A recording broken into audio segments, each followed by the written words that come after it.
Everyone, happy Chinese New Year, 新年快乐. Today I would like to share you the recipe of this rice dumpling, which is more popular in southern China, Chongqing for example.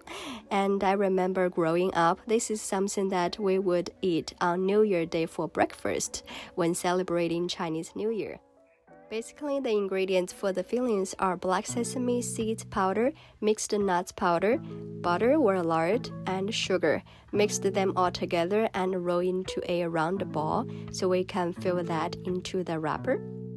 It's pretty straightforward when it comes to making the wrappers. Just mix the glutinous rice flour with water, knead it into a dough, and simply cut it into small and even-sized strips. Make sure that you have enough space in the wrapper before you add in the filling. Seal the opening and roll it into a beautifully looking rice dumpling, like that.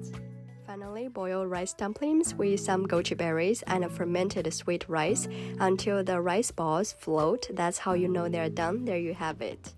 And there is a tradition where you secretly put a coin in one of the rice dumplings. Whoever gets it means that you will be very lucky and fortunate in the coming year. Guess what? I never choked on any of it because I never got any of the coin growing up.